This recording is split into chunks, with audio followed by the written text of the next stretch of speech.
16 December একটি সংবাদ সম্মেলনের মাধ্যমে আমি নির্বাচন না করার ঘোষণা দিয়েছিলাম এবং এই ঘোষণার মাধ্যমে আমার জাতীয়তাবাদী দল এবং আমার প্রাণের নেতাকর্মী বৃন্দ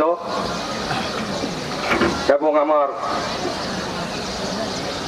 প্রিয় ভারপ্রাপ্ত চেয়ারম্যান জনাব তারেক রহমান এবং স্থায়ী কমিটির নেতৃবৃন্দ এবং সারা দেশের জাতীয়তাবাদী দল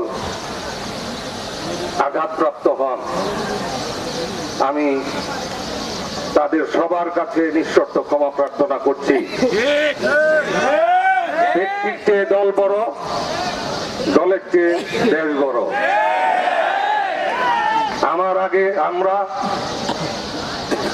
আমাদের আগে দেশ,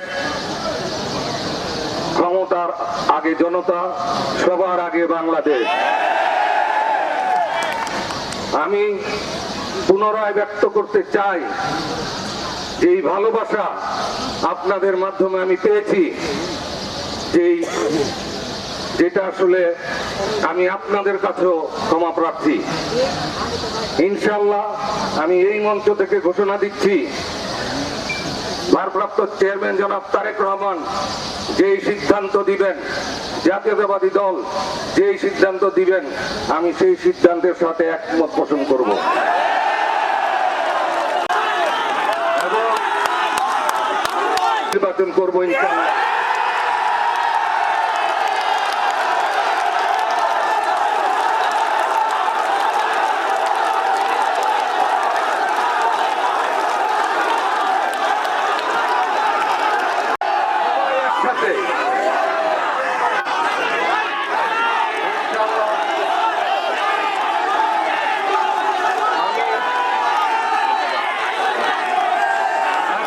কমিটির সদস্য এবং সমস্ত নেতৃবৃন্দ এবং আমাদের প্রাণপ্রিয় ভারপ্রাপ্ত চেয়ারম্যান জনাব তারেক রহমানের মনে যদি কোনো কষ্ট দিয়ে থাকি, আমি নিঃশর্ত ক্ষমা প্রার্থনা করছি।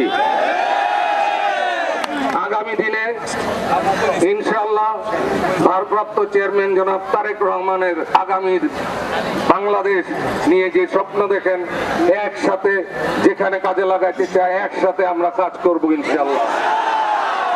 সারা নারায়ণগঞ্জবাসীকে